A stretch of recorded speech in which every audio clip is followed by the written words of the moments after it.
Ladies and gentlemen, good morning. First and foremost, I'd like to thank you all for this outstanding opportunity to be a part of the Nintendo Corporation. This company has a storied history, and to be even associated with such a firm is nothing short of a great honor and a privilege. And again, for that, I thank you. But now, let's get down to business. We, Nintendo Limited, are a global entity. We operate out of 20 countries. We serve billions, millions of end users, and day after day for the past 123 years, we have strived to make a positive impact in the lives of human beings across the world. Now, although every Nintendo employee is integral to our success, there is no business group, no division, and no business unit that has had a greater role in building our name, our brand, than each and every one of you, our supply chain managers. Without supply chain, without global procurement, there wouldn't be a supply to meet demand, and our gaming systems wouldn't be as powerful and efficient as that of our competitors. But I'm not up here to smile and say that everything is going well. No.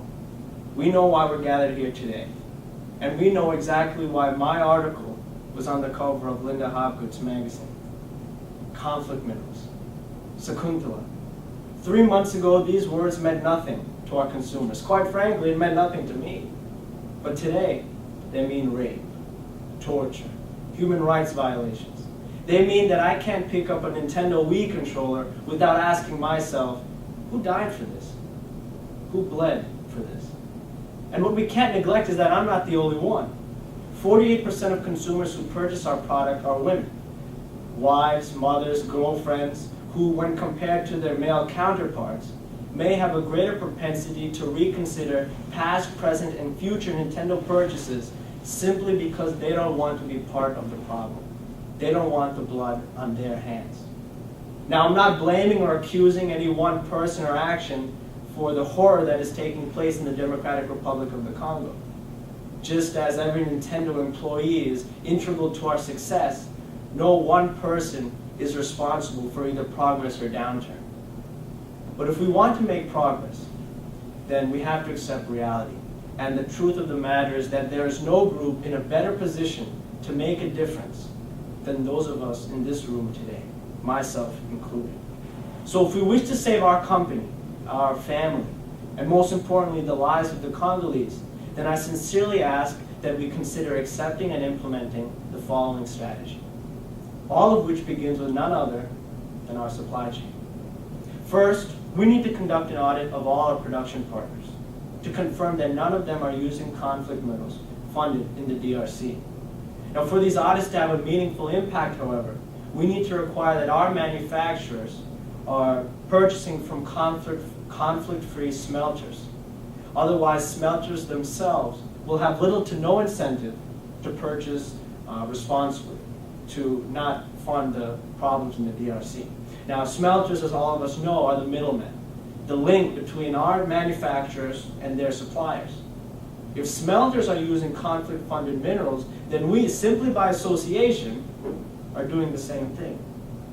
Now, most major electronics firms have begun tracing further along, back in their supply chains, to figure out who are funding these minerals, and the actual tribe or village in the Congo that is the source for these problems, or even the minerals using in each product.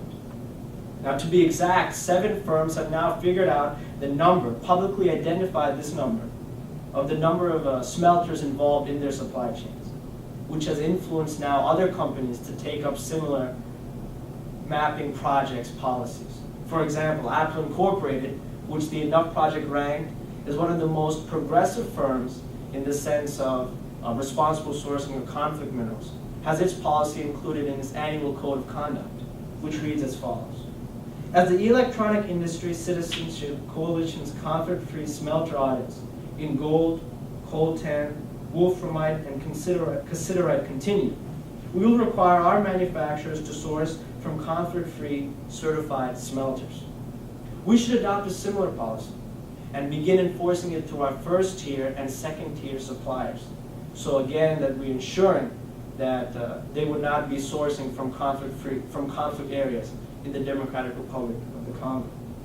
By proactively putting such policies in place, we can help speed up the audit process and incentivize smelters to participate in and pass these audits.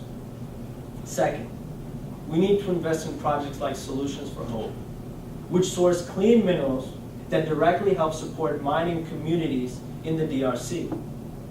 Motorola Incorporated, the founder of Solutions for Hope, determined that it would be necessary to utilize a closed pipe supply line with a defined set of key suppliers. So everyone, all these suppliers part of this chain are certified, are approved by Motorola and by the rest of the world. And they felt that this would be the best way to offer the Congolese a safe and honest day's work while giving us, the rest of the companies in the industry, the opportunity to still have the ability to have sufficient source of minerals to go about our daily and yearly activities. Investing a sizable amount of capital into such an initiative not only affirms our stance in the fight and the war against conflict minerals, but it also serves as a reminder as to what was and to what should never be again. Last, we should make it known that we do not support the U.S. Chamber of Commerce's threat to sue the SEC due to their recent conflict mineral legislation. As we know all too well, in 2010, the SEC released the Dodd-Frank Act, which forces U.S. publicly traded firms to disclose whether or not their products have conflict minerals of any kind. Now recently, there have been a slew of firms that have publicly stated their disdain for this particular act.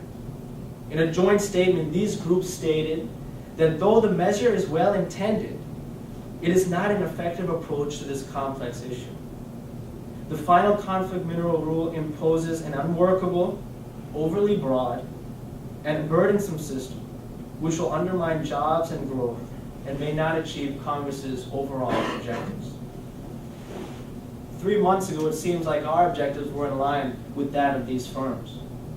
We were given an opportunity to show the world that we cared for more than interactive entertainment.